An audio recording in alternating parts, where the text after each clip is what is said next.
একজন মা সন্তান গর্ভের মধ্যে লইয়া যেই কাজ বেশি করে, যেই কথা বেশি বলে, যেই কথা বেশি শুনে, যেই জিনিস বেশি দেখে, যেই জিনিস বেশি খায়, এই বেশি করা, বেশি বলা, বেশি দেখা, বেশি শোনা, বেশি খাওয়া, এইটার একটা প্রভাব, একটা এফেক্ট গর্ভের সন্তানের উপর পড়ে। গর্ভের সন্তানের উপর পড়ে।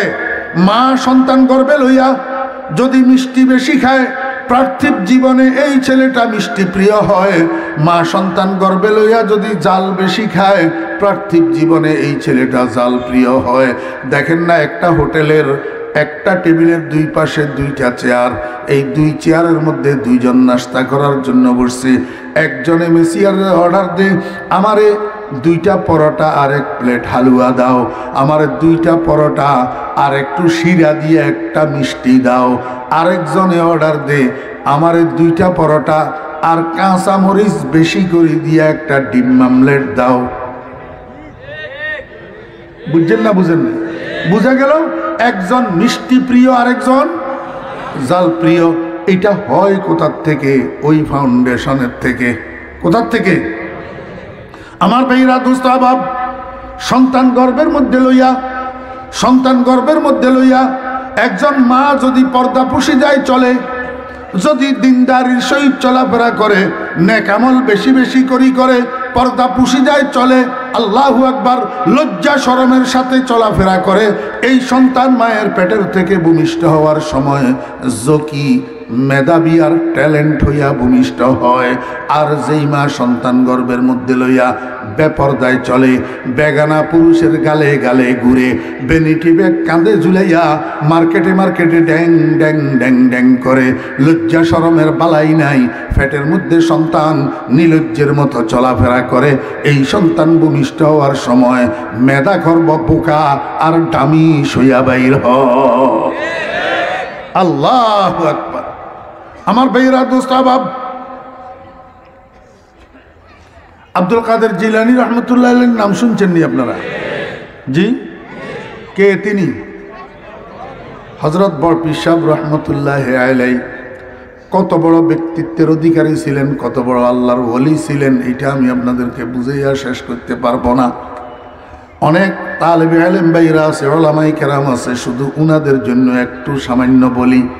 কেমন বাপের বেটা হইলে এমন দাবি মুখের থেকে বাইর হয়, মুরিদি লা তাখাফ আল্লাহু রাব্বি আতানি রিফাতান নিলতুল মালি, মুরিদি লা তাখাফ আল্লাহু রাব্বি আতানি রিফাতান নিলতুল মালি, দারাস্তুল ইলমা হাত্তা সিরতু কুতবান ওয়া নিলতু সাদা মিন মাওলাল মাওয়ালি, ওয়া কুল্লু ওয়ালিয়িন আলা কদমি ওয়া ইন্নী আলা কদমিন নবী বদরিল কামালি। কেমন বাপের বেটা হইলে এমন দাবি মুখ থেকে বাইর হইতে পারে? আমার বেরা দোস্ত আবাব, ওয়া কুল্লু ওয়ালিয়িন আলা কদমি ওয়া ইন্নী আলা কদমিন নবী বদরিল কামালি। হযরত আব্দুল কাদের জিলানী রহমতুল্লাহ আলাইহির বয়স যখন 5 বছর পুরা হইছে, আব্দুল কাদের জিলানী রহমতুল্লাহ আলাইহির আম্মা ওনাকে একটা হাফিজিয়া মাদ্রাসায় নিয়ে গেছে, একটা হেফজখানা মাদ্রাসায় নিয়ে গেছে। নিয়া হাফিজ সাহেব হুজুরকে কয়, হাফিজ সাহেব হুজুর, এই যে আমার ছেলেটা নাম আব্দুল কাদের, বয়স 5 বছর পুরা হইছে, এখনো পর্যন্ত আমি কোনো মাদ্রাসায় ভর্তি করি নাই, কোনো শিক্ষকের সামনে বসাই নাই, কোনো লেখাপড়া করাই নাই, কারণ আমার দিলের আরজু আমার ছেলেটা পরবর্তীতে যা হবে হবে, জীবনের শুরুতে একবার কোরআনে কারীমের হাফেজ হবে। হ্যাঁ ও ভাইরা, দোস্ত আহবাব, সন্তান আমাদের কাছে নাই? কথা কয় না? কে দিছে? না ল্যাংটা বাবায়, না খাজা বাবায়? হ্যাঁ দোস্ত, ল্যাংটা বাবা খাজা বাবার দেওয়ার কোনো ক্ষমতা নাই। সন্তান দেওয়ার মালিক একমাত্র কে? আল্লাহ। আমার ভাইরা, দোস্ত আহবাব, মাইজদি শহরে, ঢাকা শহরে যাইয়া দেখেন, এমন অনেক শিল্পপতি, কোটিপতি, হাজার কোটি টাকার মালিক আছে, গাড়ি বাড়ির মালিক, আল্লাহু আকবার, দামি দামি প্লটের মালিক, ইন্ডাস্ট্রির মালিক, কিন্তু বাপ ডাকার জন্য একটা সন্তান না। আছে না নাই? আপনাদেরকে আমাদেরকে দিছে যে কে দিছে? আল্লাহ দিছে। এই কথাটা ঠিক, এই কথা ঠিক। সাথে সাথে আমরা কে? আমরা তো মুহাম্মাদুর রাসূলুল্লাহ সাল্লাল্লাহু আলাইহি ওয়াসাল্লামের উম্মত। আমরা কোরআনের বাহক, আমরা কোরআনের বাহক। দোস্ত, আমরা কোরআনের বাহক। আমাদেরকে আল্লাহ কোরআন শিক্ষা দিছে, আমাদেরকে আল্লাহ কোরআন শরীফ শিক্ষা দিছেন।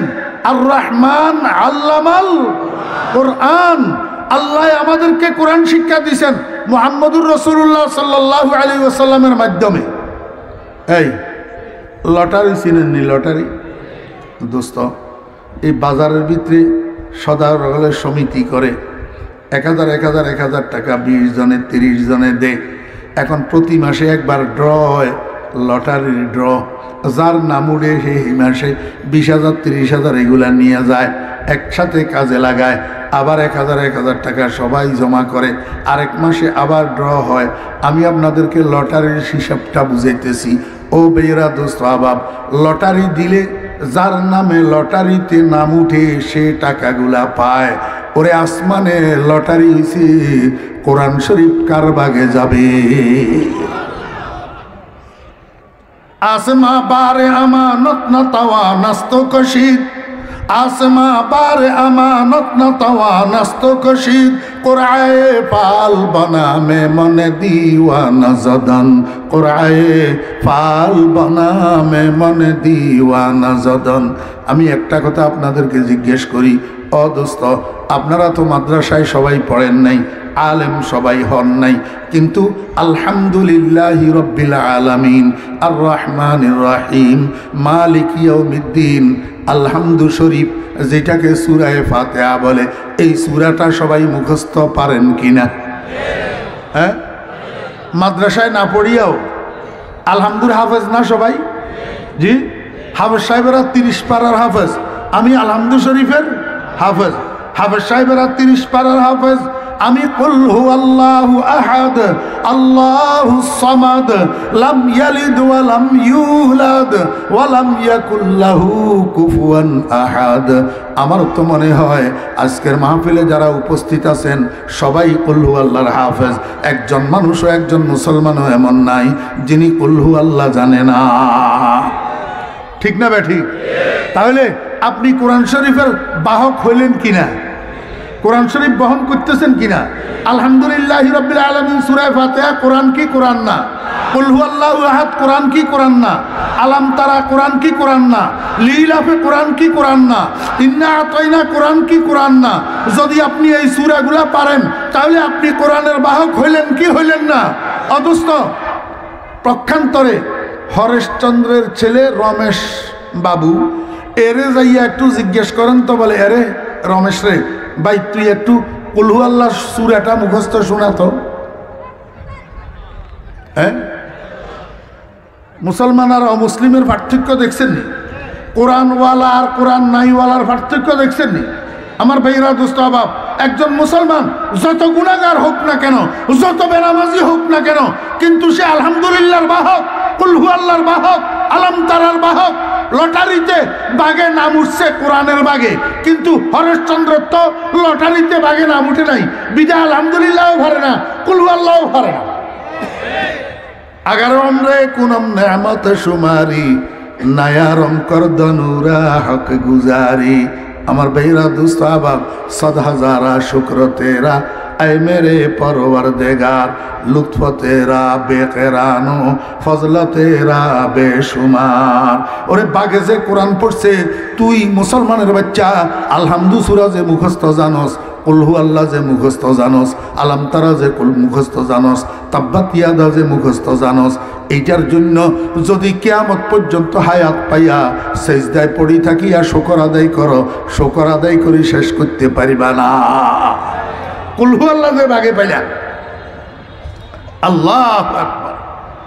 আমার ভাইরা দোস্তাবাব, আমি আপনাদেরকে বুঝাইতেছিলাম এক নম্বর মা সন্তান গর্ভের মধ্যে লইয়া যেই কাজ বেশি করে এইটার একটা এফেক্ট গর্ভের সন্তানের উপর পড়ে। আব্দুল কাদের জিলানী রহমতুল্লাহ আলাইহির মা কয়, হুজুর, হাবেশ সাহেব হুজুর, আমার দিলের আরজু আমার ছেলেটা পরে যা হবে হবে, জীবনের শুরুতে একবার কোরআনে কারিমের হাফেজ হবে। আমি আপনাদেরকে জিজ্ঞেস করি, ও নবীজির উম্মতেরা, আপনাকে আল্লাহ একটা, দুইটা, তিনটা, চারটা, পাঁচটা, ছয়টা, সাতটা ছেলের বাবা বানাইলো, আপনার দিলের মধ্যে এই আরজু কেন আসলো না আমার একটা ছেলেকে আমি কোরআনে কারিমের হাফেজ বানাবো? সবগুলা সন্তান আল্লাহ দিছে বিনা দরখাস্তে, আপনি সবগুলা সন্তানেরই ইহুদি খ্রিস্টানের শাগরিদ বানাইয়া দিলেন, ঈশ্বরচন্দ্র বিদ্যাসাগরের শাগরিদ বানাইয়া দিলেন, রবি ঠাকুরের ছাত্র বানাইয়া দিলেন, লেনিন কার্ল মার্কসের আদর্শের উপরে প্রতিষ্ঠিত বানাইয়া দিলেন, মুহাম্মদুর রাসূলুল্লাহ সাল্লাল্লাহু আলাইহি ওয়াসাল্লামের ছাত্র কেমনে একটা ছেলেকে বানাইলেন না? একটা ছেলেকে কোরআনের হাফেজ কেমনে বানাইলেন না? আব্দুল কাদের জিলানী রাহমাতুল্লাহ আলাইহির মায়ে কয়, হুজুর আমার আব্দুল কাদেরকে আপনার সফরদ করলাম, আপনি আমাকে একটা কোরআনের হাফেজ উপহার দিবেন। এই কথা বলি আব্দুল কাদের জিলানী রাহমাতুল্লাহ আলাইহির মা বাড়ির দিকে চলে গেছে। হাফেজ সাহেব হুজুর কয়, বাবা আব্দুল কাদের, আসো আমার সামনে বসো, আমার মুখে মুখে বলো, আউযু বিল্লাহি মিনাশ শাইতানির রাজিম, বিসমিল্লাহির রহমানির রহিম, আলহামদুলিল্লাহি রাব্বিল আলামিন, আর রহমানির রহিম। হাফেজ সাহেব হুজুর শিশু আব্দুল কাদেরকে শুরু থেকে শেষ পর্যন্ত সূরা ফাতিহাটা একবার পড়াইছে। এরপরে আরও 5-7 বার 10 বার মুখে মুখে রিপিট করাইছে, অনুশীলন করাইছে, তমরিন করাইছে। এরপরে কয়, বাবা আব্দুল কাদের, দেখি পারো কিনা এতক্ষণ পর্যন্ত যেই সূরাটা তোমারে পড়াইলাম, মস্কে করাইলাম, এটা একটু আমারে মুখস্থ শোনাও। উস্তাদজির আদেশ পাইয়া শিশু আব্দুল কাদের শুরু করছে, আউযু বিল্লাহি মিনাশ শাইতানির রাজিম, বিসমিল্লাহির রহমানির রহিম, আলহামদুলিল্লাহি রাব্বিল আলামিন, আর রহমানির রহিম, মালিকি ইয়াউমিদ্দিন। আব্দুল কাদের শুরু থেকে শেষ পর্যন্ত সূরা ফাতিহাটা মুখস্থ উস্তাদজিকে শোনাইছে। এখন সূরা ফাতিহা শোনানো শেষ হইছে, কিন্তু আব্দুল কাদেরের পড়া শেষ হয় নাই। যখন আলহামদু সূরা শেষ হইছে, এবার আব্দুল কাদের সামনের দিকে চলে, বিসমিল্লাহির রহমানির রহিম, আলিফ লাম মিম, যালিকাল কিতাব লা রাইবা ফিহি হুদাল লিল মুত্তাকিন। আব্দুল কাদের সূরা ফাতিহা শেষ করি সূরা বাকারার শুরু থেকে তেলাওয়াত শুরু করছে। আর শুরু করছে তো করছে, থামাথামি নাই, তেলাওয়াত করতে আসে। ওস্তাদজি শুনতে আসে, একেবারে 18 পারায় যাইয়া থামছে। কত পারায়? এদিকে ভিতরে ভিতরে ওস্তাদজি তো অবাক, কিরে একটু আগে মায় কি বলি গেল, এখন ছেলে কি দেখাইলো এটা? এই কে আসো, আব্দুল কাদেরের মাকে খবর দাও। আব্দুল কাদেরের মাকে খবর দিছে, আব্দুল কাদেরের মা আসছে। ওস্তাদজি কয়, বোন আপনি আমার সাথে মিথ্যা কথা বললেন কেন? হুজুর কি মিথ্যা কথা বলছি? আপনি না বললেন আপনার আব্দুল কাদেরকে কোনো মাদ্রাসায় ভর্তি করেন নাই, কোনো ওস্তাদের সামনে বসান নাই, তাহলে এটা কেমন হইল? হুজুর কি হয়েছে? আমি শুধু সূরা ফাতিহাটা তারে পড়াইলাম, সূরা ফাতিহাটা মুখস্থ শুনাইতে কইলাম, সে আমারে সূরা ফাতিহা তো মুখস্থ শুনাইল, সাথে শুরু থেকে 18 পারা কোরআন শরীফ মুখস্থ শুনাইয়া দিছে। আপনি কোন মাদ্রাসায় পড়ান নাই, আপনি কোন শিক্ষকের সামনে বসান নাই, আর সে আমারে 18 পারা মুখস্থ শুনাইয়া দিল, কেমনে হাফেজ হইল? আব্দুল কাদেরের মায়ে কয়, হুজুর হাফেজ সাহেব হুজুর, এইটার একটা কারণ আমার জানা আছে। কয় কি কারণ? তাড়াতাড়ি বলেন। আব্দুল কাদেরের মায়ে কয়, হুজুর আমি একটু মহিলাটা কোরআন তেলাওয়াত বেশি করি, আমি কোরআন তেলাওয়াত একটু বেশি করি। হুজুর কোরআন তেলাওয়াত আমার গেজা, আমি যেদিন কোরআন তেলাওয়াত না করি সেদিন রাত্রে আমার চোখে ঘুম আসে না, আমার খানা হজম হয় না। আমার মনে আছে আমার আব্দুল কাদের যখন আমার গর্ভে ছিলেন, আমি বেশি বেশি কোরআন তেলাওয়াত করতাম, প্রতি 3 দিনে একবার কোরআন শরীফ খতম করতাম। হ্যাঁ, নোয়াখালী জেলা পুরাটা তালাশ করে দেখেন না, এই গুণের মা কয়জন পাওয়া যায়? হ্যাঁ, মা যদি এমন হয়, অদুস্ত মা যদি এমন হয়, তো এই মায়ের পেটের থেকে আব্দুল কাদের জিলানী তৈরি হবে না তো কি হবে? বাপ ভালো তার বেটা ভালো, মা ভালো তার জি, গাই ভালো তার বাছুর ভালো, দুধ ভালো তার ঘি। বীর্য যদি পবিত্র হয়, পেট যদি পবিত্র হয়, সন্তান পবিত্র চরিত্রের অধিকারী হয়। আর বীর্য যদি খারাপ হয়, পেট যদি খারাপ হয়, এই সন্তানকে আপনি শত চেষ্টা করিও চরিত্রবান বানাইতে পারবেন না। কারণ মানুষের পেট থেকে মানুষ জন্ম নেয়, কুকুর জন্ম নেয় না। কুকুরের পেট থেকে কুকুর জন্ম নেয়, মানুষ জন্ম নেয় না। ধানের ছড়ায় ধান পাওয়া যায়, গম পাওয়া যায় না। গমের শীষে গম পাওয়া যায়, ধান পাওয়া যায় না। বুয়াদে পাকি জাতি নতে পাকে কেরদার, জেনা জাদা না বা শুধু জুজ জেনাকার। যে মরদুম সগে যে সগ মরদুম না জায়দ, যে গুন্দুম যাও যে যাও গুন্দুম না আয়দ। আমার কথা না, আব্দুর রহমান জামি রহমতুল্লাহের কথা। ও বেইরা দোস্ত আহবাব, ইউসুফ আলাইহিস সালামের জুলাইখা যখন হাপ্তম খানার মধ্যে নিয়ে আক্রমণ চালাইছে যৌন পিপাসা নিবারণ করার জন্য, হজরতে ইউসুফ আলাইহিস সালাম কয়, জুলাইখা তোমার এই কামনা ভুল, তোমার এই কামনা কোনো দিন পূরণ হবে না, কোনো দিন পূরণ হবে না। কারণ তুমি আমার ব্যাকগ্রাউন্ড সম্পর্কে জানো না। আমি কোনো চরিত্রহীন বাপের সন্তান নই। আমার বাপদাদার বংশের মধ্যে কোনো চরিত্রহীন জেনাকার বেবিচারী মানুষ নাই। আমার আব্বা নাম ইয়াকুব, তিনি একজন নবী। আমার দাদার নাম ইসহাক, তিনি একজন নবী। আমার পরদাদার নাম ইব্রাহিম, তিনি একজন নবী। আমি ইব্রাহিমের নবুয়তের বাগানের ফুটন্ত ফুল। আমার নিজের মধ্যেও আল্লাহ পাক নবুয়তের বেদ আর রহস্য লুপ্ত রেখেছেন। আমার মতো এরকম পবিত্র বংশের, আল্লাহু আকবার, পবিত্র পিতৃদয়ের ওরসে জন্মগ্রহণ করা একটা পবিত্র চরিত্রের অধিকারী থেকে তোমার এই অপবিত্র কামনা, জেনা ব্যভিচারের কামনা জীবনেও পুরা হবে না। গোলে আমরা যে হকদর ওয়াই না হুফতা, যে গুলজারে খলিলুল্লাহ সে গুফতা। এই জন্য আমি বলি, ও বেরা দোস্ত আহবাব, মনে কষ্ট নিবেন না। দুইটা কথা মনে রাখবেন। এক নম্বর কথা, সন্তানকে যদি চরিত্রবান বানাইতে চান, আগে মা বাপের চরিত্র ঠিক করেন। মা বাপের চরিত্রে যদি দূষণ থাকে, সন্তানকে চরিত্রবান বানাইতে পারবেন না। ছাত্রদেরকে যদি চরিত্রবান বানাইতে চান, আগে শিক্ষক মহোদয়গণের চরিত্র ঠিক করেন। শিক্ষক মহোদয় যদি কলমের খোসায় চুরি করে, ছাত্র ড্যাগারের খোসায় ডাকাতি করবে, এটাই তো স্বাভাবিক। আমার ভাইরা দোস্ত আহবাব, কর্মীদেরকে যদি চরিত্রবান বানাইতে চান, আগে নেতা বাবারা চরিত্রবান হইয়া যান। নেতা বাবাদের চরিত্রে যদি দূষণ থাকে, আল্লাহু আকবার, কর্মী কোনো দিন চরিত্রবান হবে না। এক নম্বর কথা, এক নম্বর কথা।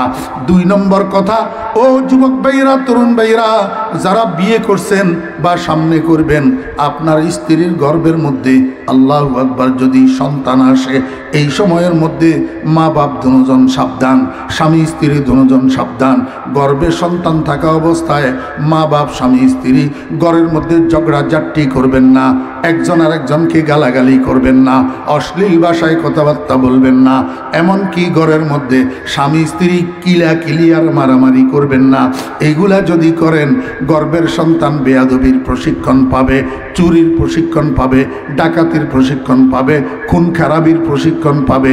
এই সন্তান যখন যৌবনে পদার্পণ করবে, শ্রদ্ধা করবে না বাড়ির মুরব্বীকে, সম্মান করবে না এলাকার মুরব্বীকে, সম্মান করবে না মসজিদের ইমাম মুয়াজ্জিনকে। এমনকি একটা পর্যায়ে, বয়সের একটা পর্যায়ে যাইয়া এই সন্তান আপনারা মা বাপকেও সম্মান করবে না, মা বাপের খোঁজ খবর পর্যন্ত নিবে না। আর এটার জন্য দায়ী হলো মা বাপ। এই সন্তান গর্ভে থাকার থেকে শুরু করিয়া মা বাপে সন্তানের ফাউন্ডেশন নষ্ট করে। এক নম্বর ফাউন্ডেশন। দুই নম্বর ফাউন্ডেশন তো হইল এই আপনার ভূমিষ্ঠ হয়েছে যে সেদিন থেকে 5 বছর পুরা হওয়া পর্যন্ত। কিন্তু দুর্ভাগ্যবশত এই ফাউন্ডেশনটার আলোচনা আজকে করার আর সুযোগ নাই। আমি ওই এতটুকু উঠা বসার দ্বারা বুঝতে পারছি যে হুজুর আসি গেছে। হুজুর মানে পরবর্তী হুজুর আর কি, বুঝছেন? এই জন্য এই একজনের বসাই রাখি, আরেকজনের কথা বলা, এটা জুনিয়র হোক সিনিয়র হোক আমাদের মধ্যে এটা নাই, এটা ঠিক না।